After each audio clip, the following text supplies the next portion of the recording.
My two bettas both died from an unknown disease. I did all the research I could, but I couldn't figure out what happened. Of course, with my first betta I made many mistakes. For example, I had an aquarium close to a window and the afternoon sunshine heated the tank, so the ecosystem was constantly failing. There were a lot of algae and also cyanobacteria I couldn't get rid of. After a while I noticed Henry I had fin rot. At that time I had very little experience with aquariums, but I had everything I needed. A heater, proper substrate, dechlorinated water, many plants, a filter running on low, everything well cycled, no sharp objects and 25-liter tank. Once I discovered the sunshine was a problem, I created a new aquarium for him in a room with no windows. However, when I moved him to the new tank, the cyanobacteria appeared there as well. He must have brought it with him. So I tried the blackout exercise, but it wouldn't go away. Henry was slowly getting worse. I thought the cyanobacteria is the issue. I read somewhere it could be toxic to fish. So I bought Blue Exit for the cyanobacteria and methylene blue for the fin rot. I also tried aquarium salt, not everything at once. Of course, Henry struggled several months, so he went through different quarantines. The fin rot was super slow, but it wouldn't go away, no matter what I did. I disinfected the tank once again and started over, while Henry was in another quarantine tank. Well, sadly, he did not make it. After a few weeks, I bought a new betta.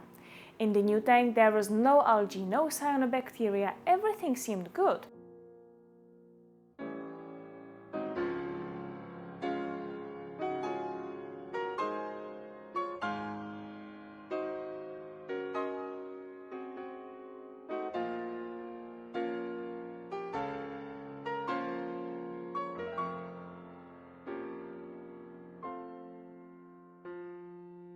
But in few months he got fin rot as well. I thought it might have been stress, because everything was on point.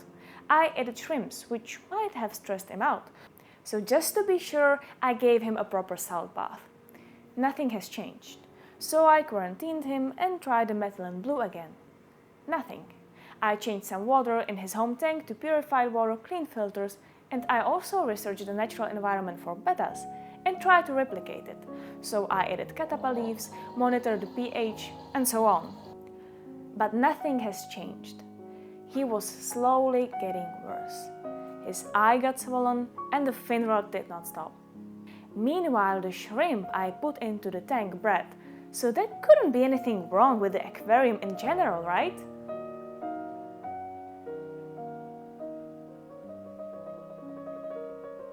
So I started thinking, what was the same for both bettas? Well, food. I still had the same package of food. I had some good pellets, but to get him what he would eat in the nature, I bought some frozen mosquitoes, hoping it would help him heal. But again, no change. So I went for multispectral medications, did another quarantine, nothing. Gave him a break, bought another, more expensive multispectral medicine, but again, nothing. After the last quarantine, I put him in a bigger 40-liter tank where I had water from reverse osmosis only. But poor Henry II was in bad condition already and died there.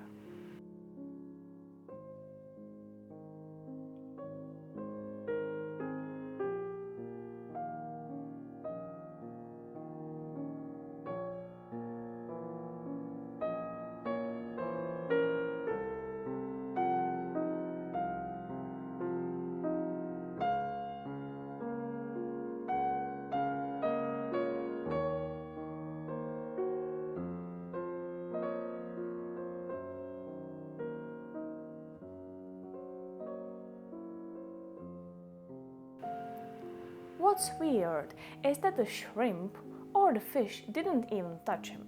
Normally shrimp eat fish once they're dead right away, so do they not eat bettas? Or did they feel he was sick? I don't know, do shrimps eat bettas? What wasn't clever of me was that I put him in the tank with other fish after the last treatment, but they didn't get sick. So maybe this is another clue? Is this some betta-only disease? As you might already know, my aquariums are said to have no water changes. Even though all other livestock is doing well, could this be a cause? Before buying reverse osmosis, I used the chlorinated tap water. Could have been something in the water sticking up in the tank? Maybe some bacteria or whatever? Well, I measured everything I could, so was there something I couldn't measure? I ran out of ideas. But just to be sure, now I switched to using reverse osmosis only. So to wrap it up, both bettas died slowly. The fin rot was getting worse in weeks, but it never got to a terrible state. Do you think it could have been something internal? Why didn't anything work? Does anyone have a similar experience? Let me know in the comment section below. I really would like to figure it out before I will get another betta. And guys, thanks for watching. If you saw more than one of my videos, hit the subscribe button. It always makes me so happy to see a new person who enjoys the videos I make. So take care everyone. Plant, fish and peace.